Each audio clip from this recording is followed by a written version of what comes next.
রসুলের সাথে কাশেমের। আচ্ছা, তো কোনো এক দেখায় এটা জানতে পারছেন না কিভাবে? হ্যাঁ, কি জানতে পেরেছেন? উনি বলছেন যে বিস্তারিত এতভাবে লজ্জিভাবে বলেন না, বাকি বলছেন যে আমার মেয়েকে বিবাহ করবে, এটা হাসি মজাকের ভিতরে বলছিলেন কথাটা। রসুল্লাহ হাসি মজাক করেছেন না, ওনার সাথে আমার সাথে বলার সময় এটা হাসি মজাক। ঠিক আছে, কিন্তু রসুল্লাহর বরাত দিয়ে তো বলছে। জি, রসুল্লাহ সাল্লাল্লাহু আলাইহি ওয়াসাল্লামের কাছ থেকে কাসেম শুনেছেন বা জেনেছেন রসুল্লাহ সাল্লাল্লাহু আলাইহি ওয়াসাল্লাম আপনার মেয়ে, আপনার আইনের মেয়ে কি নাম, আয়েশাকে বিয়ে করতে চান। আচ্ছা, তারপরে এরপর আপনি কি বলেছেন বা আপনার শ্বশুর কি বলেছেন? এটা ওনাকে আমি বলি নাই অবশ্য। আচ্ছা, হ্যাঁ, তো কাসেমের কথা শুনে আপনার প্রতিক্রিয়া কি? আমি তো জানি যে এটা হইতে পারে না, কিন্তু উনি হাসি মজাক করে বলছেন, আমি এটা বলছি হাসি মজাক করে এটাই করে দিচ্ছি। কি বলেছেন? আমি উড়াই দিচ্ছি উড়াই দিয়েছেন মানে? যে না, এটা যদি উনি করেন তাহলে ঠিক আছে।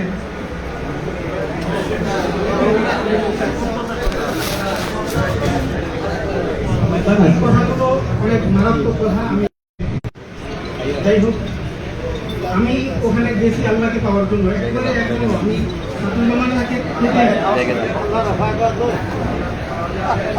ওই কথা থেকে এত মারাত্মক কথা, এখন কোনো কিছু মানে কোনো আলোচনায় শুরু হচ্ছে না, মাত্র খালি একটা ঘটনার বিশ্লেষণ আপনার কাছ থেকে নেওয়া হচ্ছে।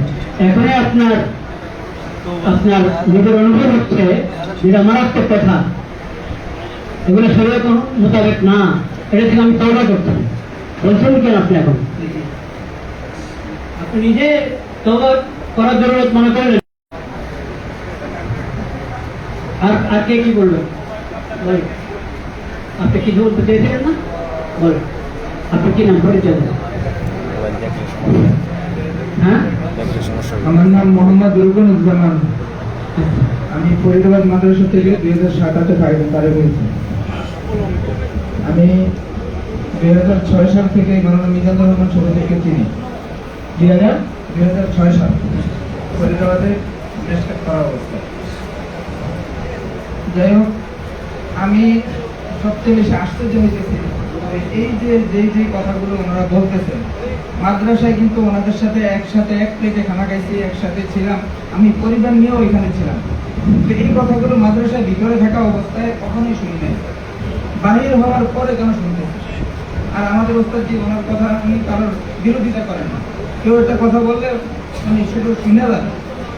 এখন এই যে সিদ্দিক, আমি নাম বলে বলতেছি, সিদ্দিকুর রহমান, উনি যখন মাদ্রাসা থেকে চলে আসলেন, আসার পরে এগুলো পড়া শুরু করলেন। জাফর সাহেব উনি যখন মাদ্রাসা থেকে চলে আসলেন তখন থেকেই শুরু করলেন। বাকি দুজনের আসার বিষয়গুলো, যেমন জাফর সাহেবের বলে দিলি যে হুজুরের মেয়ে বিয়ে করার প্রস্তাব দিয়েছিলেন, এই প্রস্তাব অস্বীকার করার পর থেকেই সেগুলো করা শুরু করছে। যাই হোক, সব মিলাই এই যে যা শুনতেছি, আমরা সরাসরি ওনার মুখ থেকে কখনো এই কথা শুনি নাই। আমি এই ক্ষেত্রে আমি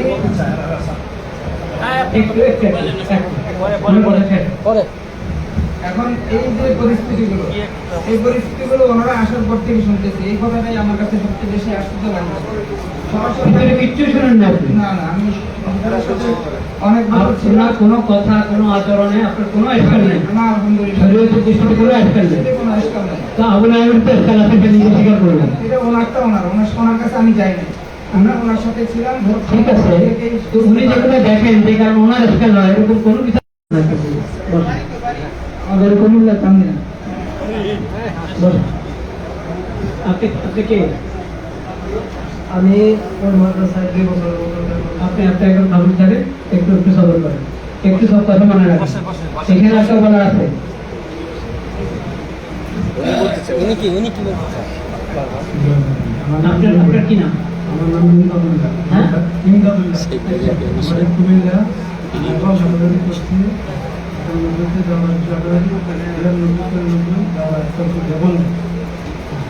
এরপরে আমি আমার সাথে পরিচয় এলাকার ধুয়ে দিন হামলা করা ছিলেন 25 বছর পূর্ণ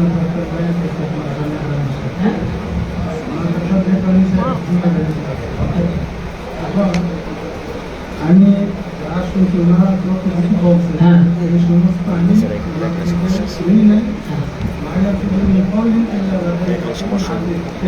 বললেন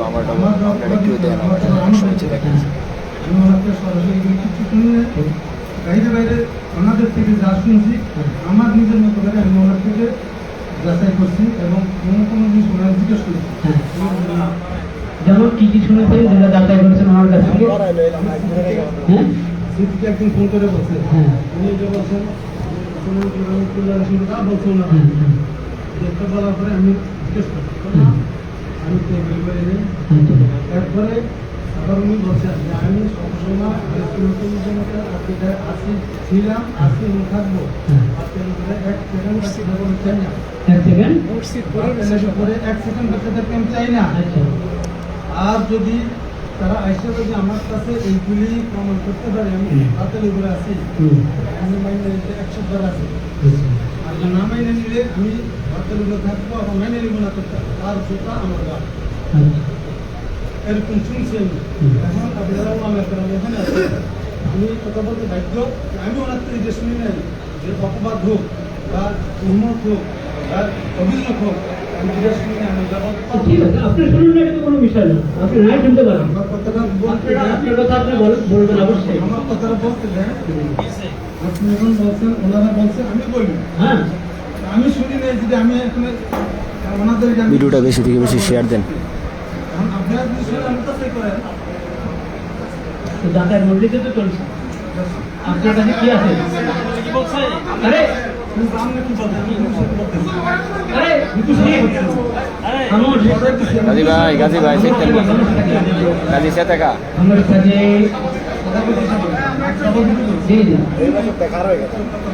হ্যাঁ আচ্ছা, আর কথা আছে, আর কথা আছে, ঠিক আছে, ঠিক আছে। আর কেউ ভিডিওটা বলবেন শেয়ার আপনারা? দেন বেশি থেকে বেশি শেয়ার দেন। আর কেউ কিছু বলবেন? আপনি বলবেন কিছু বলেন, নতুন কিছু থাকলে বলেন। সালাম আলাইকুম রহমতুল্লাহ আমার বাড়ি ব্রাহ্মণবাড়িয়া আমার নাম মৌলানা আমি আব্দুল হামিদ মুবাশির আবুল রহমতুল্লাহ বাসায় প্রাথমিক করছি পরে মালিবাগ জামিয়া আমি শেষ করছি বর্তমানে আমি হাদিসে কেন্দ্রতে আছি তো এই সমস্ত আলোচনা আসলে আসলে এই দিক থেকে যা কথা শুনেছি আসলে একটা সমাজের জন্যই বসা হয়েছে হ্যাঁ সবচেয়ে বড় জিনিস আমরা ভিডিওটা বেশি থেকে বেশি শেয়ার দেন। ভুল করলো তার ভুলটা শুধরাইয়া তাকে সঠিক পথে আনলো আর একটু যদি সঠিক পথে থাকে অথবা সঠিকে দাবি করে তাহলে তো খেলটা ভুলে থেকে দেওয়া দরকার নেই এরপরে যদি সঠিকতা আছে এরপরে কোনো প্রমাণ অথবা কিছু পাইলে ধরা যাবে তো যাই হোক হজরত সবচেয়ে বড় জিনিস হজরতটা পাইছি সবুজ সাধু গাউন করতে আমি অল্লাহি কসম খাই বলতে পারছি এই সমস্ত কথা আমিও 10, 11, 12 বছর ধরে ওনার এখানে আসা যাওয়া আছে আমিও অন্যদের থেকে শুনছি শোনার পরে ওনাকে ডাইরেক্ট গিয়ে জিজ্ঞাসা করছি যে নবীর ব্যাপারে ওনার ছেলে নবী দাবি করার ব্যাপারে হ্যাঁ আমি বলছি এই সিদ্ধি কত ভাইরা অন্যদিকে মানুষ সবার কাছে এই কথাগুলো হ্যাঁ এটা কি বলে না বললাম বলে না আপনি কি কোনদিন শুনছেন এটা কি সত্য লোক হয়ে গেছে এখন আবার লোকে আছে আর উনি যে বলছে ওনার মেয়ের বিষয়টা আরেকজনে বলছে উনি বলেন এই আগে যাই হোক আমরা বড় মানুষ আমাদের আপনার মাধ্যমে আমাদের মধ্যে শান্তি আসতো বিশৃঙ্খলা দূর হইত এটাই বল আমি কামনা করি। আসসালামু আলাইকুম রহমতুল্লাহ।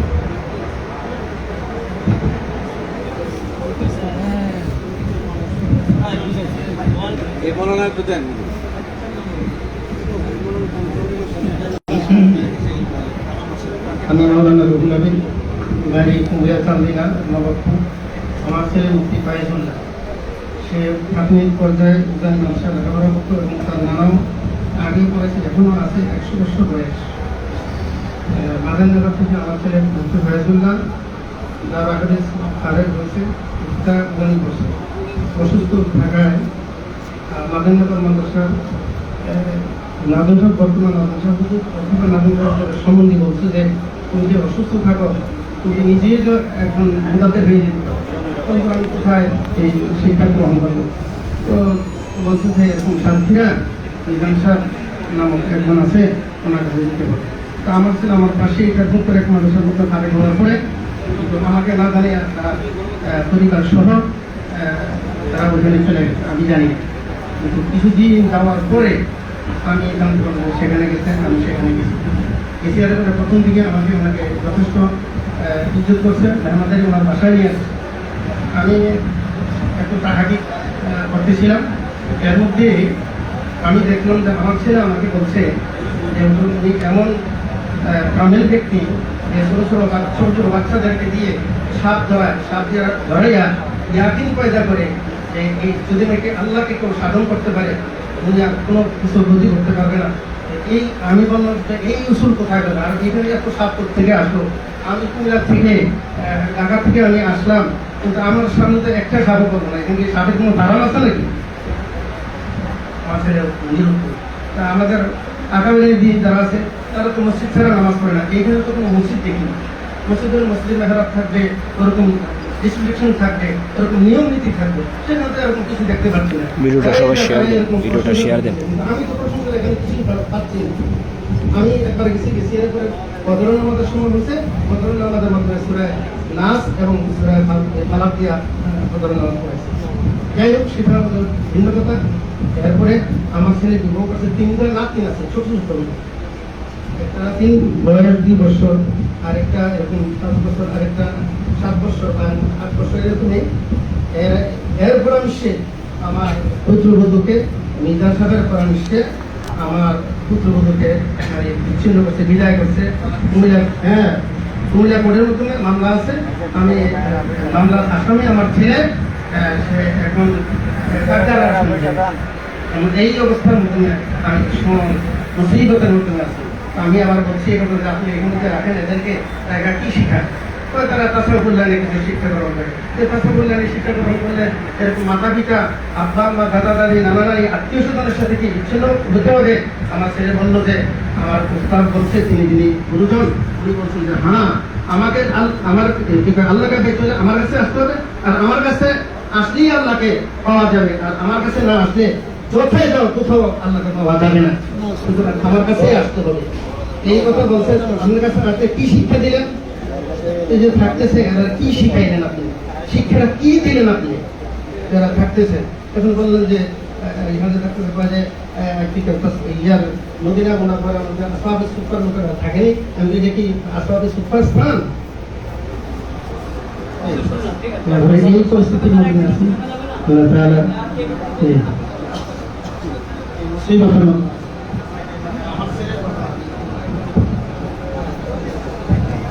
আসসালামু আলাইকুম।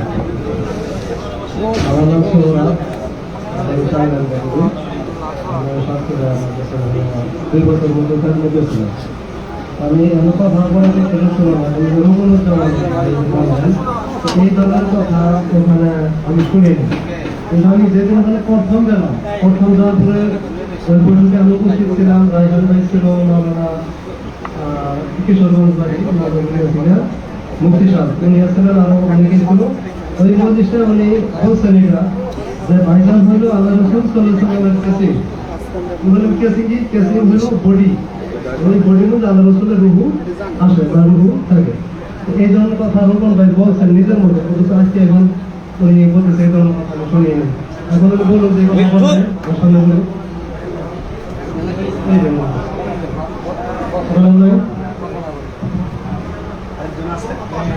আলহামদুলিল্লাহ আমি বলি নাই যে কথা।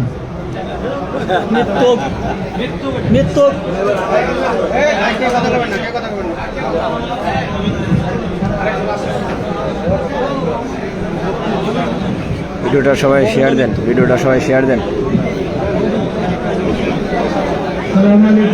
আব্দুল মালিক হাফিজাউল্লাহ।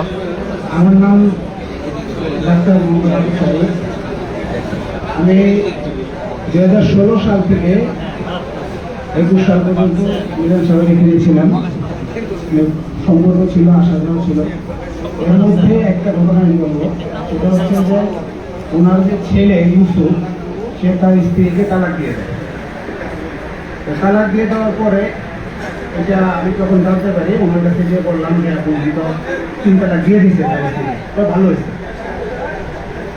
এরপরে 1 মাসের মধ্যে ঘটনা, 1 মাস পরেই আবার উনি বলতেছে যে মানে মেয়েটা ফিরিয়ে নিয়ে আসবে, ফেরা করে 5,000 টাকা বিল।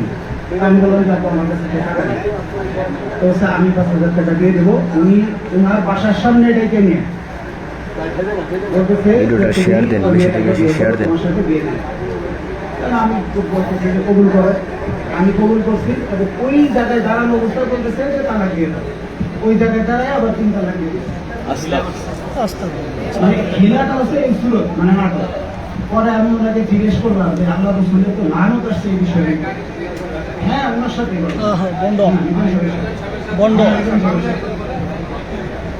পরে উনি ওনাকে যখন জিজ্ঞেস করলাম যে এটা তো আল্লাহ রসুলের লানত আসছে, তো তোমার ব্যাপারটা স্পেশাল। এই শরীয়তের মধ্যে ওনার জন্য আলাদা একটা মিজান সাহেব নিজে বলছে উনি বন্ধ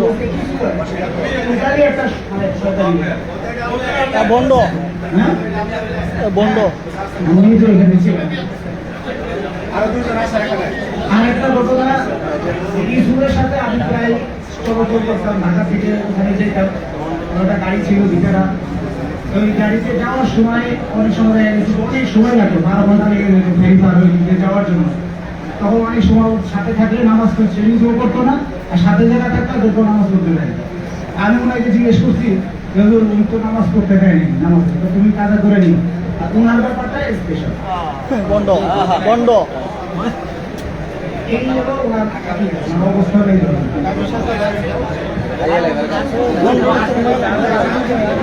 বন্ধ হচ্ছে দরকার জীবনে বন্ধ আসসালামু আলাইকুম ওয়া রাহমাতুল্লাহ।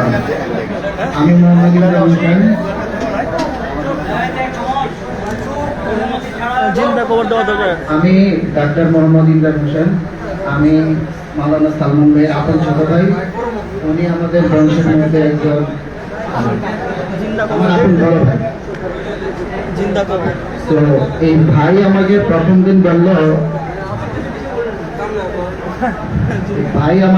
দিন বলল যে উনি এক হুজুরের সন্ধান পেয়েছেন যিনি আল্লাহর সাথে কথা বলে সমস্ত সিদ্ধান্ত নেন এবং যে কোনো পরামর্শ আল্লাহর সাথে কইরা সমস্ত কাজ করেন। এই কথাগুলো শোনার পরে আমরা আকৃষ্ট হয়ে যাই। আমি সর্বপ্রথম ওনার কাছে গেছি, একটাই নিয়ম ছিল আমার, এটা আল্লাহ সাক্ষী, যে আমি ওনার কাছে যে একটা দোয়া করবো যে আল্লাহ আমার জীবনের সমস্ত ন্যায় বাসনাগুলি যাতে আল্লাহ কবুল করে, এই দোয়াটা আমি ওনার কাছে করবো। এবং আমি ওনার কাছে যতদিন দোয়া চাইছি প্রত্যেক দিন ওনাকে বলছি আমি আমার পরিবার সহ সবাইকে নিয়ে হেদায়েতের দোয়া চাই। উনি এই কথাটাও সবসময় বলছি। তো সালমান ভাই একদিন আমাদের বললো যে আমার আব্বা আমার কবরে জাহান্নামের আযাবের একটা সমস্যা ছিল, মিজান সাহেব নাকি এটা আল্লাহর সাথে বইলা কাটাইয়া দিচ্ছেন। সালমান ভাইকে আমি বলবো, এবং ওনার ছেলের ব্যাপারে স্পেশাল ছাড়, এই একটা বিষয় আছে। ইভেন সালমান ভাইয়ের মাধ্যমে সবচেয়ে বড় কথা যেটা, উনি তাকওয়ার আলোচনা করতে দেয়া বলতেন কোন পীর বা ভুলের যদি আমার জন্য বরাদ্দ না থাকে আল্লাহর পক্ষ থেকে, ওইটা অমুসলিম কাফেররা যদি আমার দিকে ছড়ে ওইটা আমার গায়ে বিঁধবে না। এই আলোচনাগুলি আমরা শুনে ওনার প্রতি অনেক আকৃষ্ট হয়েছি। অবশেষে উনি একদিন হঠাৎ বললো যে ওনার নামে ক্রস ফায়ারের অর্ডার হয়েছে, ক্রস ফায়ার বাঁচার থেকে ওনার জীবন বাঁচানোর জন্য প্রধানমন্ত্রী PS2 সেই সময়ে, এটা আনুমানিক 2021 সালের সময়, তো প্রধানমন্ত্রী PS2 এর সাথে কথা বলছে, প্রেসিডেন্টের সাথে আলোচনা করে 30 লক্ষ টাকার বিনিময়ে ওনার ক্রস ফায়ার উঠে দিবেন। এই জন্য আমার কাছে কিছু টাকা চাইছেন ধার। এই মিজান সাহেব সালমান ভাইয়ের মাধ্যমে চাওয়াইছে। সালমান ভাই আমাকে বলছে যে হুজুরের উপরে ক্রস ফায়ার আসছে, এটাকে ঠেকানোর জন্য 30 লক্ষ টাকা লাগবে, তোর কাছে কি আছে?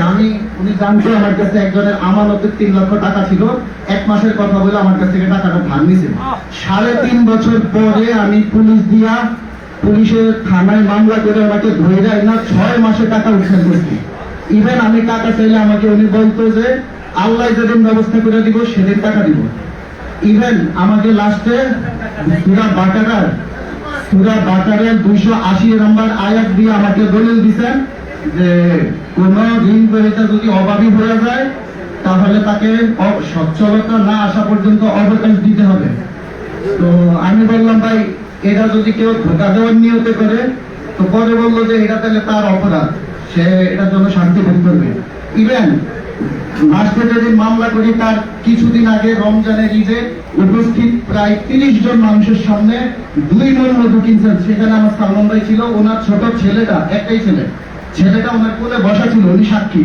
এই মিজান সাহেব আমার সাথে ফোনে বলছিল যে আমি কোশ্চিন কালেও মধু কিনি নাই, এই শব্দটা উনি ব্যবহার করছেন, রেকর্ড আছে আমার কাছে।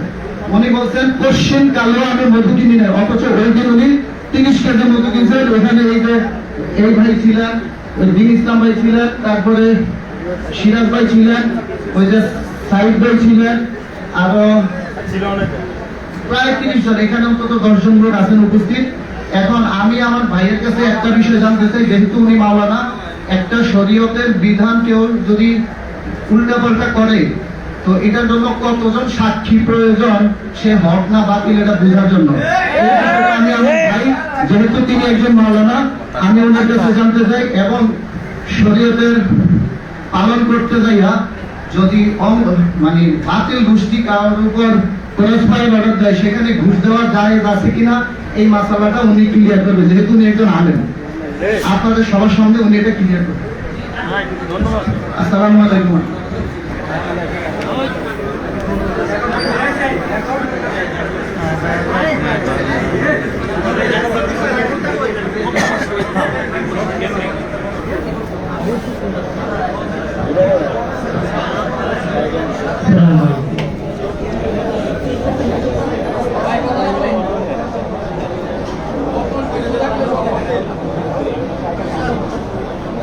আমি নাইম ভাইয়ের বন্ধু, আমার ভাইয়া হাবিবুল্লাহ, ওনাদের মাধ্যমেই ওখানে যাওয়া আসা। আমার নাম সালামুল্লাহ। তো ওইখানে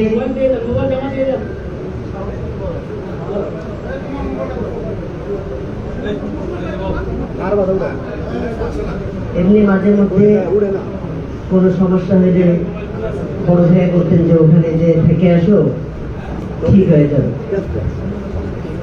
কখনো কোনো সমস্যা হইলে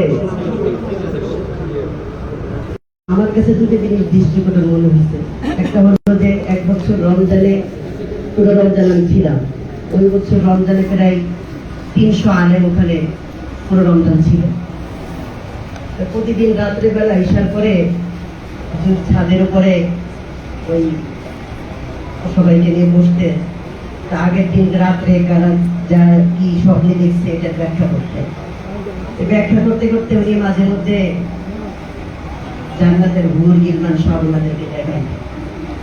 কিন্তু আমি 1 বছরের মধ্যে হুর গিলমানও দেখলাম না, আর কোনোদিন আমার ওই কাজ করল।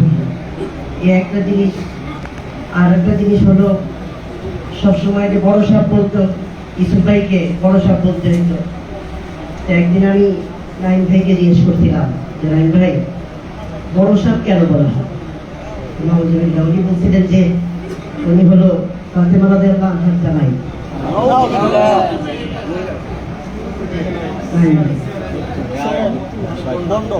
এই কথাটা উনি বলছেন। আর একদিন কথায় কথায় এই একটা মজলিসে এরকম আলোচনা হচ্ছিল, ওখানে এই আমার ছোট ভাই বলতেছিল যে আল্লাহ রাসূল কি কারোর উপর ভর করতে পারে না? তাহলে আমরা কিভাবে শুনলাম যে এই আল্লাহ রাসূল বলে এই ঈশ্বরের উপর ভর করছে, ভর করে থাকে, এই আর কি জিনিস। আমার ওইটাই যে একটা হলো যে উনি রাত্রে সাথে ইশার করে যে করতেন,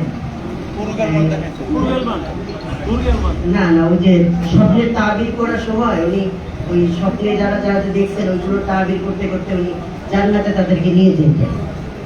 আর ওইটা হলো ওই জিনিসটা হলো যে উনি হজের মধ্যে জামাই, এইবারে জিনিস আমার কাছে।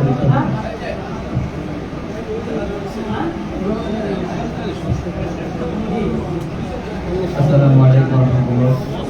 আমার নাম মোহাম্মদ আবুল হাসান, আমি মাওলানা সালমান সাহেবের আপন ভাই। জি, নতুন কিছু বলতে জি না।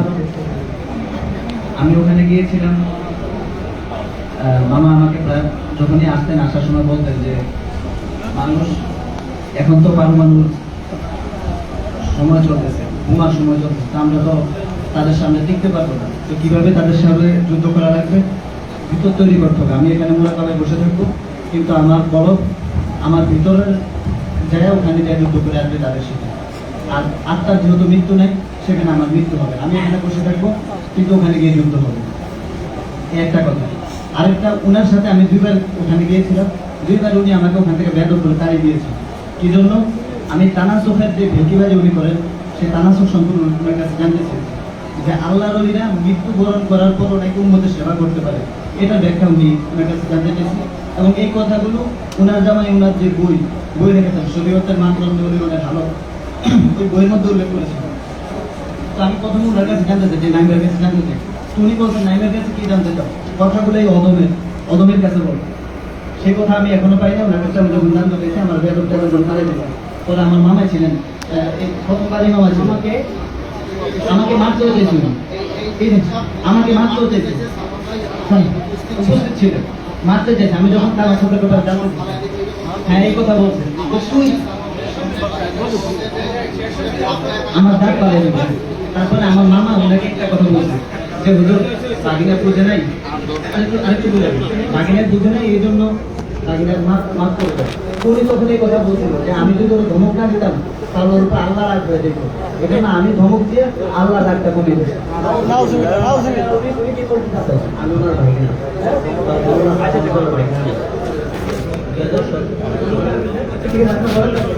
2017 সালে আমার ছোট ভাই কান্নাই করে একটা মাদ্রাসায় পড়তো।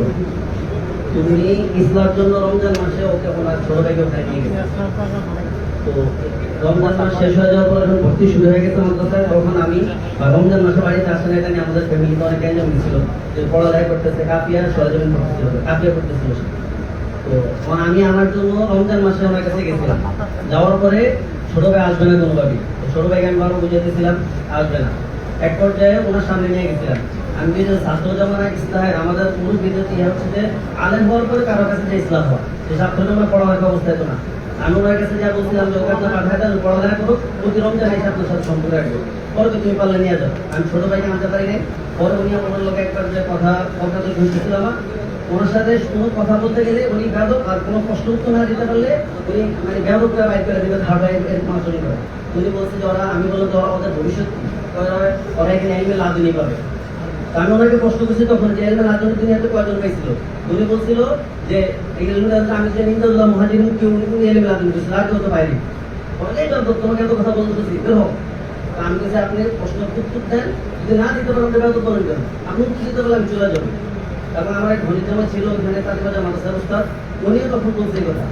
এবং ছোট ভাইরে আমি তখন জিজ্ঞেস করছিলাম যে দুনিয়াতে মধ্যে আপনি কি বছর খেদমত করেন, কত বছর এলেন? উনি বছর অনেক বছর করেছেন। আমি বললাম তাহলে আপনার এখান থেকে এলেন আপনি ভাই কয়জন গেছে? উনি ওটা উত্তর না দিতে পারে, তখন দেখতে ওনার মুখ খারাপ হয়ে যেতেছে, ওরা কেন বিশ্বাস করছে আমরা বেয়া দাও মারবে কাটবে, এই ধরনের আচরণ করে উনি আমাকে ওখান থেকে ইয়ে করে। পরে আমি আমার ঘনির জামা সহ্য চলে আসছি। আরেকটা বিষয় হচ্ছে আমার এই সামনে আমার ফ্যামিলি আমার ওখানে চলে গেছে। আমি আজ থেকে 3-4 বছর আগে আমি মারা গেছিল ওখানে। মারা যাওয়ার পরে আমি জানাজায় গেছি ওখানে, আমার ফ্যামিলি করে জানাজা যখন লাশটা রাখা হয়েছে, মামি লাশটা রাখা হয়েছে ওনার বাড়ির ভিতরে, বরফ দিয়ে রাখা হয়েছে। তো নানুরা সবাই ঢাকা ছিল, ওনারা গেছে। এই বরফের পানিগুলো কতক্ষণ পর করলে উনি যা কাপড় ওখান থেকে সরাইতেছিল।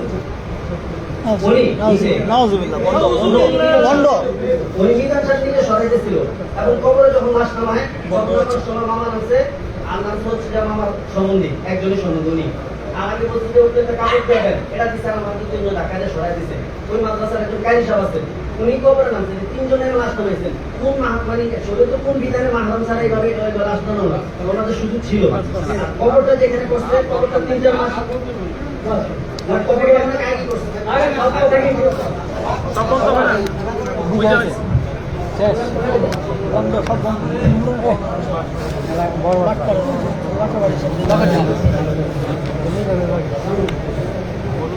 এখানে আমার ছোট ভাই আছে, আছে। আমার ছোট ভাই আমার সময় সময় আমার উস্তাদের